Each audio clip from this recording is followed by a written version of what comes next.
नमस्ते साथियों। आज हम अपनी इस क्लास में कक्षा 10 की प्रश्नावली 5.2 का अध्ययन करेंगे। पांचवी प्रश्नावली का नाम है समांतर श्रेणियाँ। समांतर श्रेणियों को किस प्रकार से परिभाषित किया जाता है और समांतर श्रेणियाँ क्या होती है, इसके बारे में हमने पहले अध्ययन कर लिया है कि एक ऐसी सूची जिसमें प्रथम पद के अलावा प्रत्येक पद एक निश्चित संख्या, पहले पद में एक निश्चित संख्या जोड़ने के बाद दूसरा पद प्राप्त होता है, तो ऐसी सूची समांतर श्रेणी की सूची कहलाती है। जैसे मान लीजिए कि कोई संख्या हमें दी हुई होती है,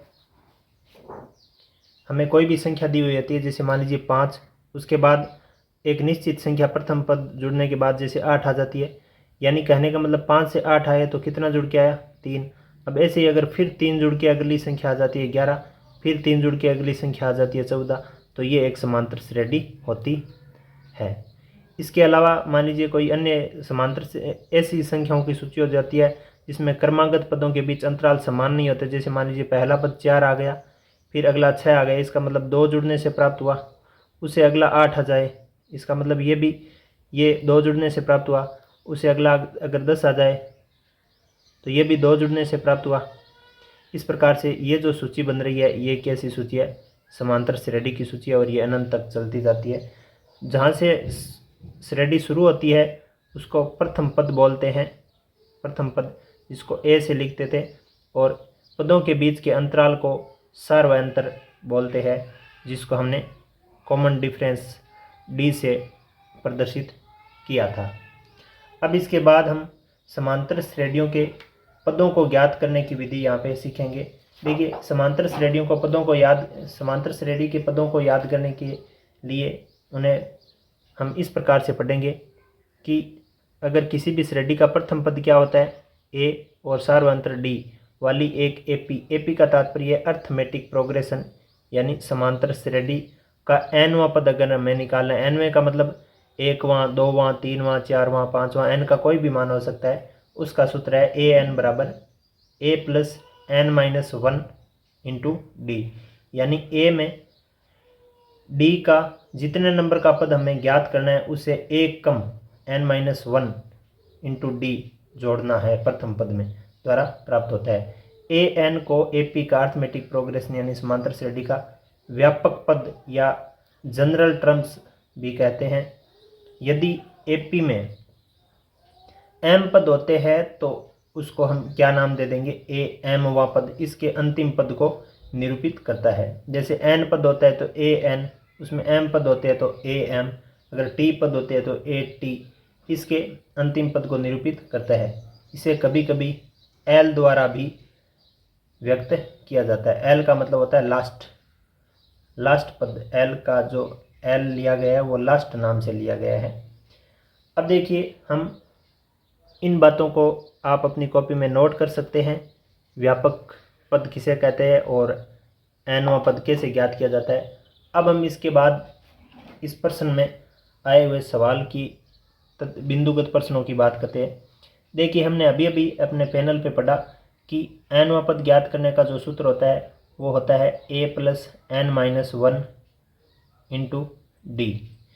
अब इन प्रश्नों में देखिए, पहले प्रश्न में पूछा गया है कि निम्नलिखित सारणी में रिक्त स्थानों को भरिए जहां एपी का प्रथम पद ए और सार्वयंत्र डी है और एनवां पद ए एन है।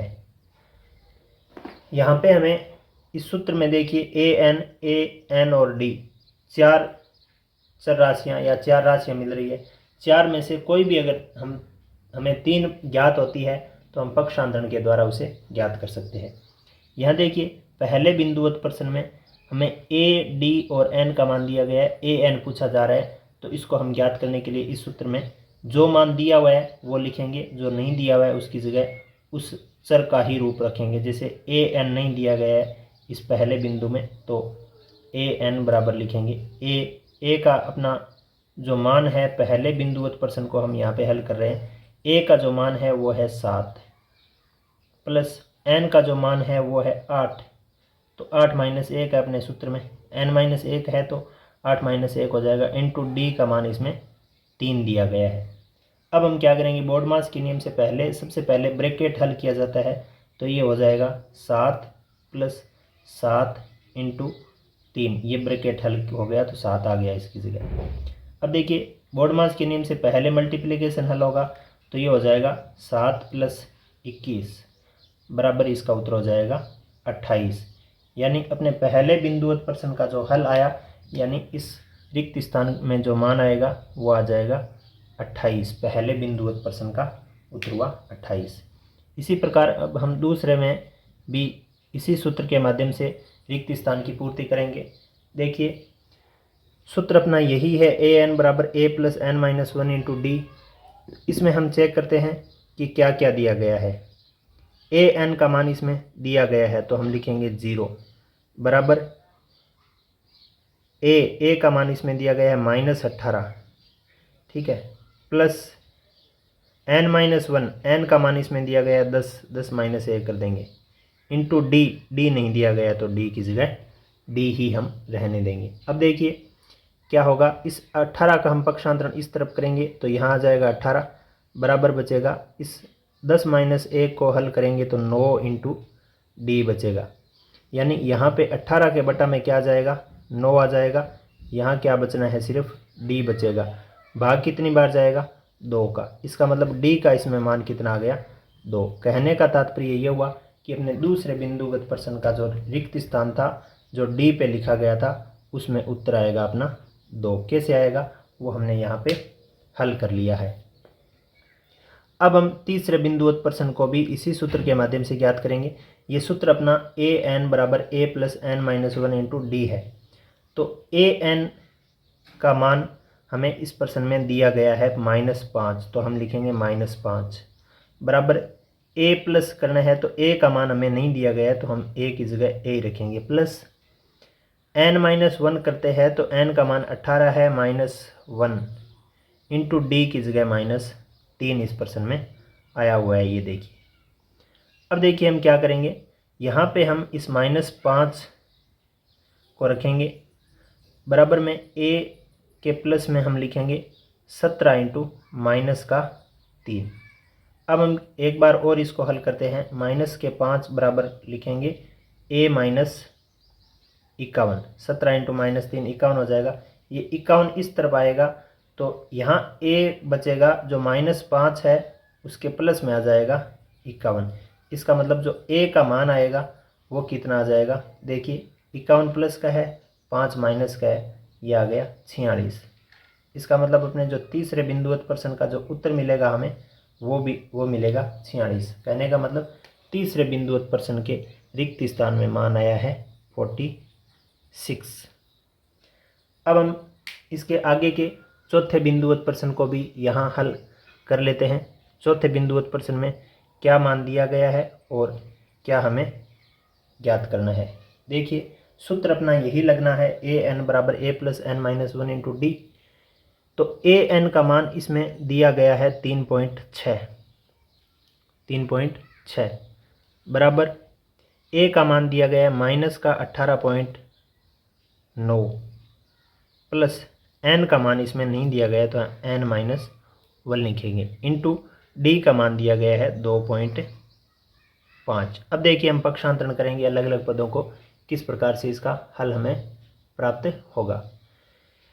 यहाँ जो 3.6 है इसके प्लस में आ जाएगा ये 18.9। कौन सा 18.9, ये बराबर के इस तरफ जो जुड़ रहा था वो इस तरफ आ जाएगा।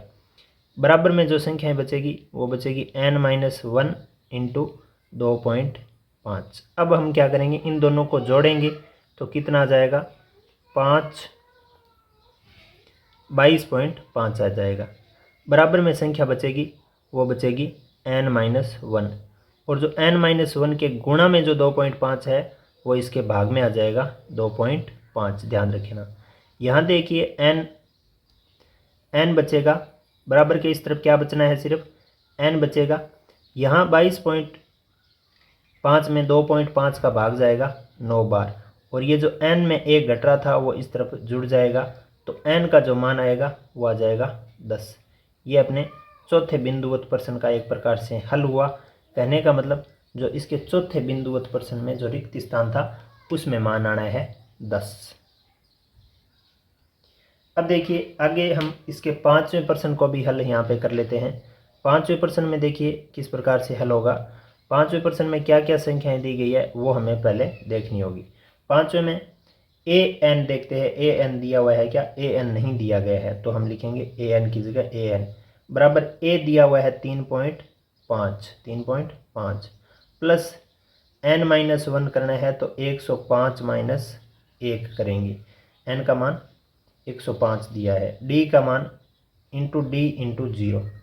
अब हम क्या करेंगे, ए एन का मान ज्ञात करना है तो 3.5 जो है उसके प्लस में करेंगे 104 गुणा 0। बोर्डमास के नियम से पहले गुणा हल होता है, यानी यहाँ बचेगा 3.5 प्लस 0, क्योंकि 0 से गुणा होगे 0 ही हो जाएगा।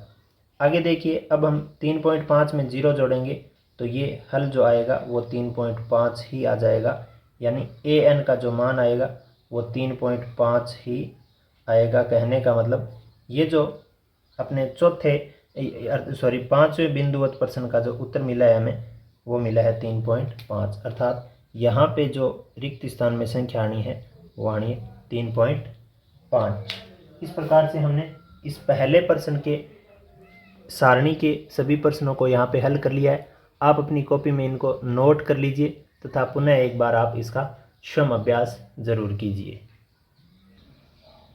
नेक्स्ट हम बात करेंगे इसके दूसरे क्वेश्चन की, जिसमें लिखा गया है कि निम्नलिखित में से सही उत्तर चुनिए और उसका औचित्य दीजिए। यानी इसमें पूछा जा रहा है कि एपी दी गई है, यानी कोई समांतर श्रेणी दी गई है जिसका 30वां पद पूछा जा रहा है पहले में। फिर दूसरे इसके प्रश्न में कोई एपी दी गई है उसका 11वां पद पूछा जा रहा है। हमें इसको सॉल्व करना है तो हम पढ़ रहे थे कि किसी भी एपी का nवां पद ज्ञात करने का सूत्र हमने पढ़ा था। nवां पद क्या होता है? nवें पद को हम ए एन द्वारा लिखते हैं। ए एन का मान होता है a plus N minus 1 into D. अब हम इसके पहले बिंदुवत प्रश्न में बात करें तो इस पहले बिंदुवत प्रश्न का a कितना है? a है 10। बात करें d तो d कितना है? दो क्रमांगत पदों का अंतर d होता है। दो क्रमांगत 7 माइनस 10, तो इसका d हो जाएगा माइनस का 3। और एक हमें चाहिए n। n मतलब कितने नंबर का पद है? ये 30 नंबर का पद है, तो n का मान हो जाएगा 30। अब हमें a30 ज्ञात करना है। 30वां पद का मतलब होता है a30 ज्ञात करना, a30 ज्ञात करना। a30 का मान कितना हो जाएगा? a30 का मान हो जाएगा, इसमें मान रखेंगे हम a का, तो a का मान है 10, a का मान है 10 प्लस n माइनस 1, तो n के लिए हम क्या लिखेंगे? 30 माइनस 1 इंटू डी, तो d का हमारे पास मान कितना निकल के आया? माइनस का 3 निकल के आया है।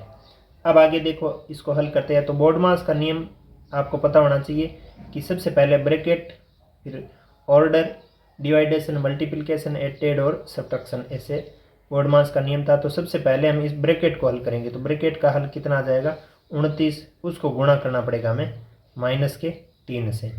तो इसमें कितना आ जाएगा? देखो 10, ये गुणा होगा दोनों राशियाँ तो कितनी आ जाएगी? माइनस की, और ये आएगी कितनी? 87, ये आ गई 87। अब आगे हम इसको हल करें तो इसका उत्तर कितना हो जाएगा? माइनस का 77।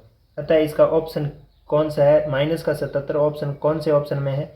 सी में। अतः इसका सही उत्तर कौन सा है? सी बिंदु है। ये इसका औचित्य हो गया। इसका हम सी पे टिक कर देंगे। अब कैसे आया वो हमने यहाँ पे हल किया है। अब आगे हम इसके दूसरे बिंदुवत प्रश्न को हल करते हैं। दूसरे बिंदुवत प्रश्न में देखिए कौन सा पद ज्ञात करना है? 11वां। और हमें क्या क्या चाहिए? ए चाहिए। ए का मान कितना दिया गया है? माइनस का 3। फिर हमें चाहिए डी। डी कैसे निकलता है? दो क्रमांगत पदों का अंतर, यानी इस -1/2 में से अगर हम घटा देते हैं ये -3, घटा देते हैं -3, तो हमें डी मिल जाएगा। तो -1/2 प्लस 3 आ जाएगा। लघुत्तम कितना आ गया इसका? 2 लघुत्तम आ जाएगा। 2 लघुत्तम आने के बाद हम क्या लिखेंगे? यहाँ पे -1 प्लस का 6, यानी इसका डी जो आएगा वो आ जाएगा 5/2। डी कितना आ जाएगा? 5/2। और n का मान कितना है इसमें? n 11 नंबर का पद पूछ रहा है तो n का मान हो जाएगा इसमें 11। अब हम ए एन वाले सूत्र में इसमें मान रखते हैं। ए एन वाला सूत्र क्या है, ए एन का मतलब 11 बराबर ए का मतलब प्रथम पद -3 प्लस n माइनस 1 मतलब 11 माइनस 1, 11 माइनस 1 इंटू डी का मान हमारे पास कितना है 5/2 आया है। दो क्रमांकत पदों को यानी अगर पिछले पद में से पहले वाला पद घटाएंगे तो ए 11 नंबर का पद जो है वो आ जाएगा -3। बोडमास के नियम से इसको हल किया तो ये आ गया 10 इंटू 5/2। तो ये गुणा का चिन्ह आपस में था बीच में तो ये कट गया 5 बार, ये आ गया -3 प्लस का 25, -3 प्लस 25, इसका मतलब ये आ गया उत्तर इसका 22। और 22 उत्तर कौन से ऑप्शन में है, बी ऑप्शन में है। तो इसको हम लिख देंगे 22 और इसको टिक कर देंगे बी को, 22 बी नंबर पे है, इसका मतलब ये अपना इसका उत्तर बी हो जाएगा। ये हो गया इतना तो औचित्य दूसरे बिंदु उत्प्रश्न का, ये तो हो गया औचित्य। इसने कहा है कि औचित्य लिखिए और ये इसका सी उत्तर और इसका बी उत्तर सही हो गया। आप इसको भी आप अपनी कॉपी में नोट कर लीजिए तथा आगे के प्रश्न के लिए हम इस पैनल पे स्पेस करेंगे, तो आप अपनी कॉपी में इसको लिख लीजिए। अब हम बात करते हैं इसके क्वेश्चन नंबर 3 की। देखिए तीसरे क्वेश्चन में क्या पूछा जा रहा है कि निम्नलिखित समांतर श्रेणियों में रिक्त खानों या बॉक्सेस के पदों को ज्ञात कीजिए। इसमें देखिए 5 बिंदुवत प्रश्न है, पांचों में कोई भी 2 पद दिए हुए, हमें कम से कम 2 पद दिए हुए, जैसे इसमें पहला और 3 नंबर का दिया हुआ है। तो हम क्या करेंगे, जो हमने पीछे एक प्रश्नावली पढ़ी थी उस समीकरण वाली, उस हिसाब से इनको समीकरण में एडजस्ट करेंगे और समीकरण में एडजस्ट करके हमें जो आवश्यक विमाएँ हैं वो निकालेंगे। जैसे मान लीजिए इस पहले बिंदुवत प्रश्न की हम यहाँ पे बात करते हैं। पहले बिंदुवत प्रश्न में हमें क्या ज्ञात करना है, हमें सबसे पहले लिखना है जो चीज़ें दी गई है वो क्या दिया गया है। इसमें ए दिया है, प्रथम पद दिया है 2 और A3 दिया है इसमें 26। अब ध्यान रखना A3 मतलब AN क्या, AN का हमारे पास सूत्र क्या होता है, AN का सूत्र होता है A + n-1 इंटू डी। इस सूत्र से हम A3 की जगह अगर हम मान रखें तो ये हो जाएगा A3 यानी 3 नंबर का पद क्या होता है A + 3-1 इंटू डी होता है। तो यहाँ देखिए A3 का मान हमें कितना दिया गया है 26 बराबर A का मान हमें कितना दिया गया 2 प्लस n-1 यानी 3-1 करने से कितना आ गया 2 इंटू डी। अब ये 2 इस तरफ जाएगा तो ये 26 के माइनस में जाएगा और यहाँ क्या बचेगा, यहाँ बचेगा 2 इंटू डी। अब देखिए यहाँ कितना आ गया 24 बचा, 24 में हम भाग किसका देंगे 2 का, कौन से का, ये जो डी से गुणा हो रहा है तो मान किसका मिलेगा डी का। इसका कट के कितना आ जाएगा 12 यानी डी का मान हमें कितना मिल गया 12। डी का मान कितना प्राप्त हुआ है 12। अब हमें क्या ज्ञात करना है, इसमें A2 ज्ञात करना है। A2 ज्ञात करने के लिए हमें क्या क्या करना होता है, A2 के लिए इस सूत्र में देखो n का मान 2 होता है तो हम लिखते हैं A + 2-1 into D, 2-1 into D. n का मान 2 आ गया। अब देखिए इसमें d का मान भी हमें पता है, a का मान भी पता है, तो A2 का मान कितना हो जाएगा a का मान यहाँ पे कितना मिला है 2 मिला है और n-1 यानी 2-1 करने से 1 हो गया। d का मान हमें कितना मिला है 12। तो ये कितना हो जाएगा देखो a का मान हुआ है 2 प्लस ये हो जाएगा 12 बराबर A2 का मान आ जाएगा 14। यानी यहाँ पे ये जो रिक्त स्थान का बॉक्सेस है इसमें उत्तर आएगा 14 और कैसे आएगा वो आपको यहाँ पे दिख रहा होगा। अब हम इसके आगे वाले दूसरे बिंदुवत प्रश्न का भी हल करेंगे। दूसरे बिंदुवत प्रश्न में देखिए क्या क्या दिए हुए, A2 और A4 दिया हुआ है, A2 और A4 दिया हुआ है। आप इसको चाहो तो यहाँ क्लास को रोक के इस पहले बिंदुवत प्रश्न के उत्तर को आप लिख सकते हो।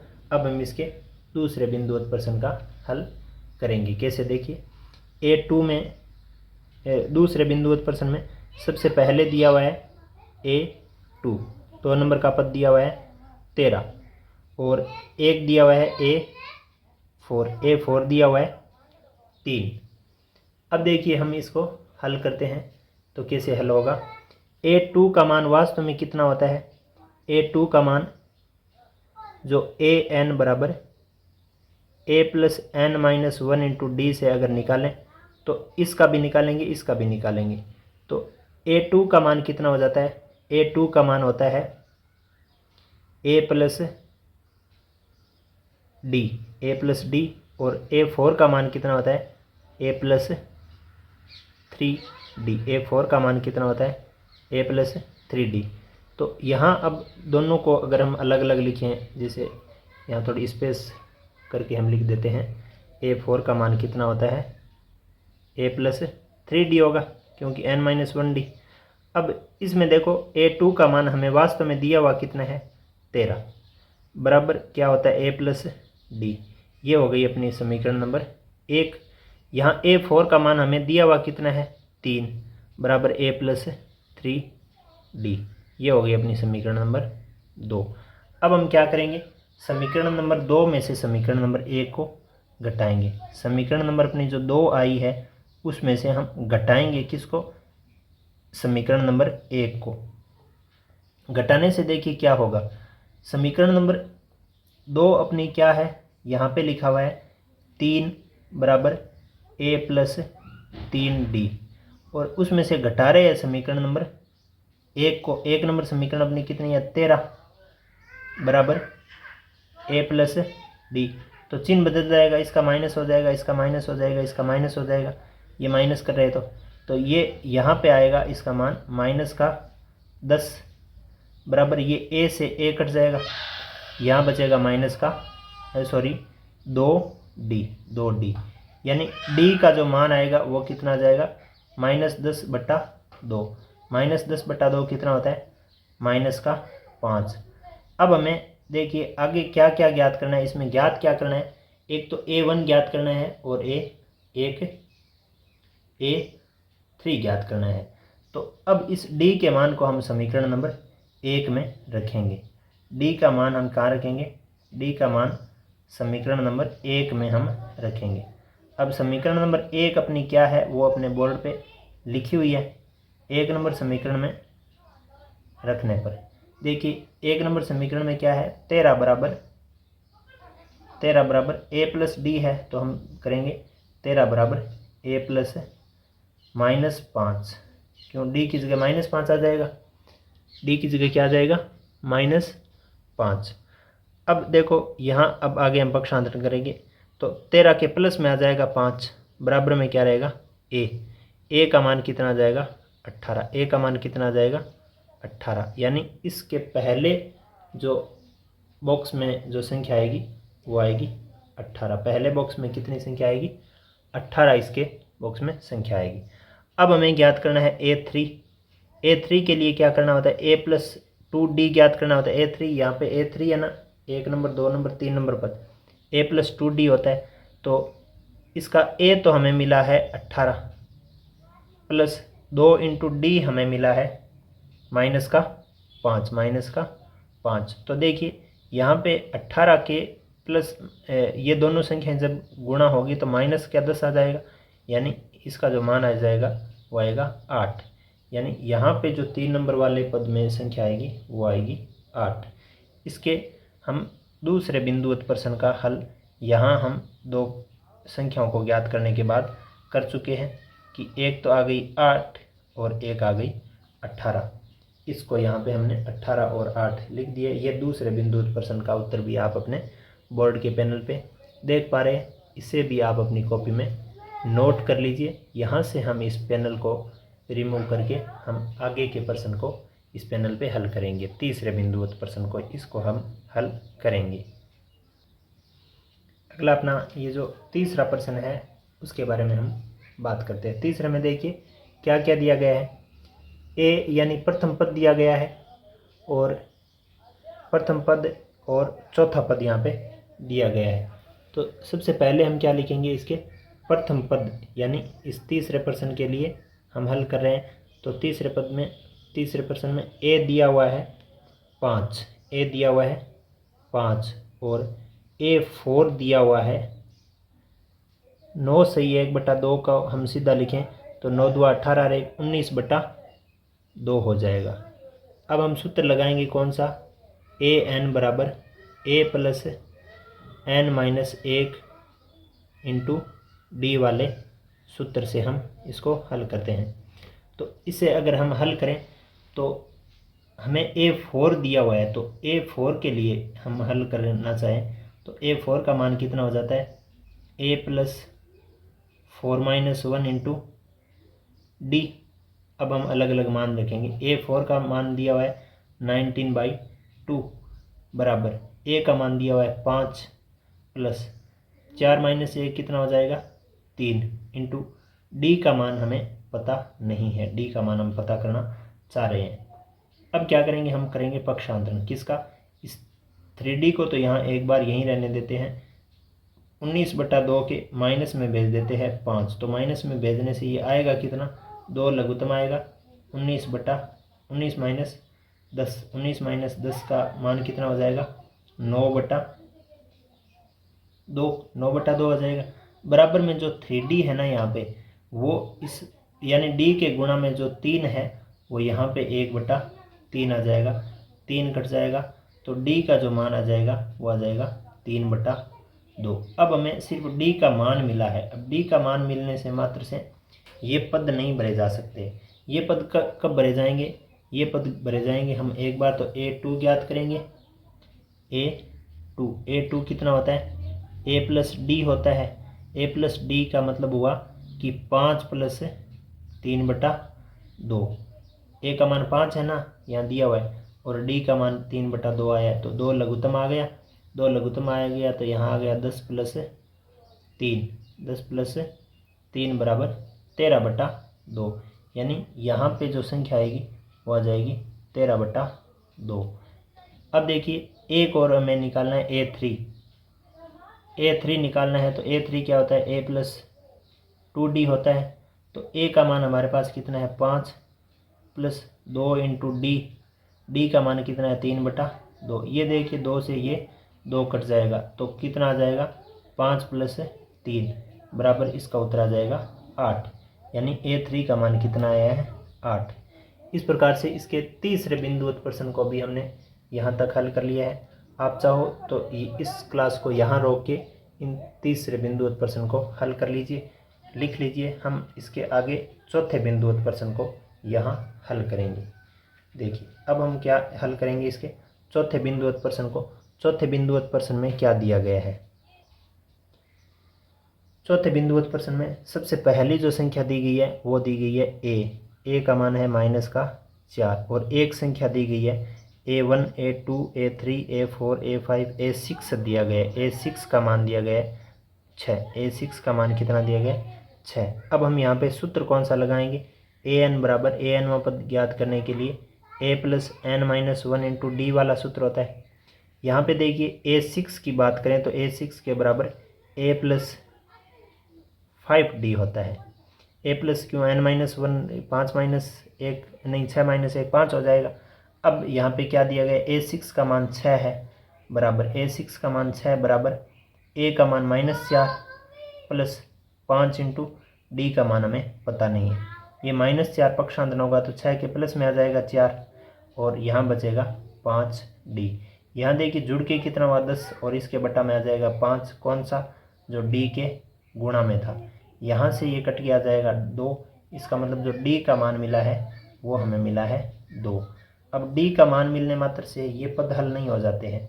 ये पद हल करने के लिए हमें क्या ज्ञात करना पड़ेगा, सबसे पहले ज्ञात करना पड़ेगा A2। ये A2 बॉक्स के रूप में आया तो A2 का मान कितना होता है A प्लस डी होता है। तो A प्लस डी का मतलब हुआ कि -4 प्लस 2, -4 प्लस 2 का तात्पर्य हुआ कि ये आ गया -2, यानी A2 आ गया -2। एक उत्तर तो अपना एक बॉक्स तो इस संख्या से भरा गया।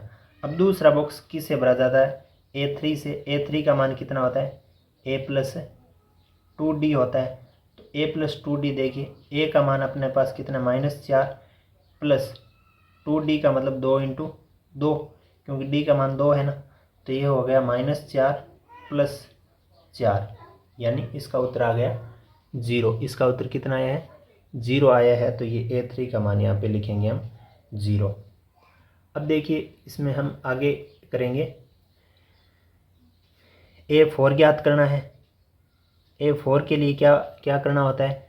a प्लस 3d करना होता है। A4 के लिए a प्लस 3d करेंगे तो इसका हो जाएगा a का मान हमारे पास कितना -4 प्लस 3 इंटू माइनस का 2, सॉरी 3 इंटू 2 प्लस का 2 है, d का मान 2 है, तो इसका कितना जाएगा -4 प्लस 6 बराबर 2, यानी जो A3 का ये जो बॉक्स भरा जाएगा वो भरा जाएगा 2 से।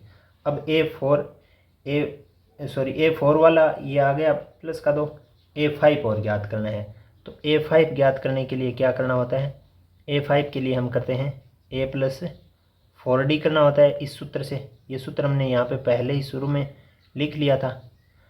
अब देखो a प्लस 4d करेंगे, a का तात्पर्य हमारे पास कितना है -4 मान आया है यहाँ पे देखिए, और plus 4 into D, 4 into D मतलब 4 इंटू 2, डी का मान है हमारे पास यहाँ पे कितना है 2 आया है। इसका मतलब -4 प्लस 8, यानी इसका जो मान आ जाएगा वो आ गया 4। यहाँ से इस प्रकार से हमने इन चारों बॉक्सों के लिए 4 संख्याएं ज्ञात कर ली है। पहले बॉक्स के लिए -2 यानी A2 का मान -2, A3 का मान 0, A4 का मान -2 और A5 का मान 4 और A6 का मान यहाँ पे 6 दिया हुआ ही है।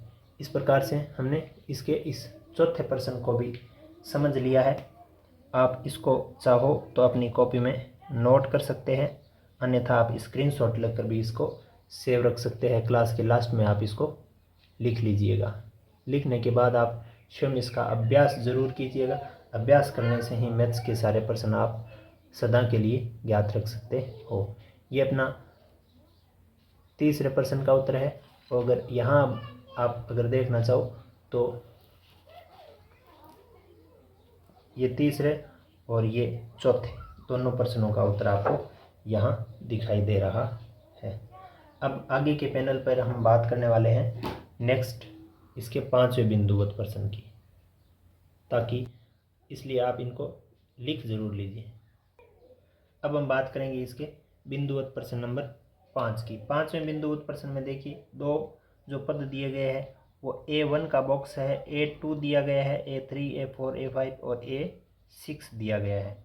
तो हम 5वें बिंदुवत प्रश्न को हल करना चाहें तो 5वें बिंदुवत प्रश्न में जो संख्याएं दी गई है वो हम लिखते हैं। पहली संख्या दी गई है A2 का मान हमें दिया गया 38, और फिर एक संख्या दी गई है A6, उसका मान हमें दिया गया है -22। अब देखिए एक सूत्र होता है अपना जो हमने पढ़ा था an, यानी nवां पद निकालने के लिए a plus n minus 1 into D करना होता है। यहाँ देखिए an के लिए एक बार तो A2 दिया गया है। A2 कितना होता है a प्लस 2 माइनस 1, एक ही हो गया a प्लस डी। A2 का मान वास्तव में दिया गया कितना है 38। A2 का मान कितना दिया गया 38, वो किसके बराबर हो जाएगा a प्लस डी के बराबर हो जाएगा। एक देखिए A6 दिया गया है। A6 इस सूत्र से A6 की बात करें तो A6 का मान कितना होता है a प्लस 5d, क्यों 6 माइनस 1 5d, और ये किसके बराबर होता है A6 के बराबर होता है। इसका मतलब जो -22 है ना अपना वो है a प्लस 5d के बराबर। ये अपनी हो गई समीकरण नंबर 2 दे देंगे, और ये हम मान लेंगे समीकरण नंबर 1। अब ध्यान दीजिए, अब हम समीकरण नंबर 1 और समीकरण नंबर 2 को हल करेंगे। तो अब देखिए हम 1 नंबर समीकरण और 2 नंबर समीकरण को हल करना चाहते हैं, तो हम क्या करेंगे, समीकरण नंबर 1 में से हम घटा देंगे समीकरण नंबर 2, तो उससे क्या है एक चर हट जाएगा। कौन सा चर? जिस चर का गुणांक समान है, या a और a दोनों एक एक गुणांक वाले हैं तो ये हट जाएगा। तो देखिए हम दोनों समीकरणों के वाम पक्ष और दक्षिण पक्ष को एक तरफ लिख देते हैं। समीकरण नंबर 1 का 38 है और यहाँ पे समीकरण ये घटाएंगे, वो है समीकरण नंबर 2 का 22। बराबर देखिए समीकरण नंबर इस तरफ 1 में क्या है, a प्लस डी है और उसमें से हमें घटाना क्या है, a प्लस 5d। तो यहाँ देखिए कितना हो जाएगा, 38 प्लस का 22 हो जाएगा, बराबर क्या रहेगा, a plus D minus a minus 5d, यानी ये जुड़ के कितना हो जाएगा, ये हो जाएगा 60, बराबर ये a से माइनस a कट गया, बचेगा माइनस का 4d, यानी जो 60 है यहाँ पे उसके भाग में क्या आ जाएगा, माइनस का 4 और यहाँ बचेगा d। अब d का जो मान आएगा वो आ जाएगा माइनस का 15। d का मान कितना आ गया, माइनस का 15। अब इस d के माध्यम से हमें क्या निकालना है, a1 a3 a4 और a5 निकालना है। तो अब हम यहाँ पे लिखेंगे कि d का मान समीकरण नंबर 1 में रखने पर, d का मान समीकरण 1 में रखने पर, 1 में रखेंगे तो समीकरण नंबर 1 अपनी क्या है, 38 बराबर a प्लस डी है, तो हम लिखेंगे a plus minus 15, a plus minus 15। आगे हम इसको हल करेंगे, यहाँ पे इसी प्रश्न को हल करेंगे यहाँ पे, तो 38 के प्लस में आ जाएगा कौन सा, 15। यहाँ पे जो घट रहा है ना वो इसके प्लस में आ जाएगा, यहाँ बराबर में क्या बचेगा, a बचेगा, मतलब a का जो मान आ जाएगा वो कितना आ जाएगा, 38 प्लस 15 कितना होता है, 53। इसका मतलब a1 अपना कितना है, 53 है। अब हमें क्या करना है, a3 और ज्ञात करना है। a3 कैसे ज्ञात होता है, a3 होता है a प्लस 2d। तो a अपना कितना है, इसमें a का मान आया है 53 प्लस 2 इंटू डी का मान हमें कितना मिला है, माइनस का 15। डी का मान हमें कितना मिला है, माइनस का 15 मिला है। तो अब हम इस माइनस के 15 को आगे हल करेंगे तो कितना आ जाएगा, देखें 53 माइनस 30, 53 माइनस 30 कितना होता है, 23 होता है। 53 माइनस 30 कितना होता है, 23। तो इसका हो जाएगा, तीसरे बॉक्स का उत्तर हो जाएगा 23। अब हम इसके चौथे बॉक्स के लिए a4 यानी अगले बॉक्स के लिए a4 ज्ञात करेंगे। a4 a प्लस 3d से निकलता है, a प्लस 3d का मतलब होता है, यहाँ a प्लस 3d करेंगे तो a का मान अपने पास कितना है, 53 प्लस 3d मतलब 3 इंटू माइनस का 15। तो यहाँ पे देखिए कितना आ जाएगा, यह आ जाएगा 53 माइनस 45। 53 माइनस 45 कितना होता है, 8। तो इस बॉक्स में आ जाएगा, सॉरी इस बॉक्स में आ जाएगा 8। यहाँ पे a4 का मान आया है 8, तो इसमें आ जाएगा 8। अब देखिए हमें a5 और ज्ञात करना है। a5 के लिए सूत्र तो वही है, a प्लस 4d आएगा इसमें। तो a का मान कितना है, 53 प्लस 4d का मतलब 4 इंटू माइनस 15। तो ये हो जाएगा 53 माइनस 60। 53 माइनस 60 अगर हम करते हैं तो इसका उत्तर आता है माइनस का 7। तो इस बॉक्स में आ जाएगा माइनस का 7। इस प्रकार से हमने इसके 5वें बिंदुवत प्रश्न को हल कर लिया है। तो इसको आप अपनी कॉपी में नोट ज़रूर कर लीजिए, लिख ज़रूर लीजिए किस प्रकार से इसको हमने हल किया है।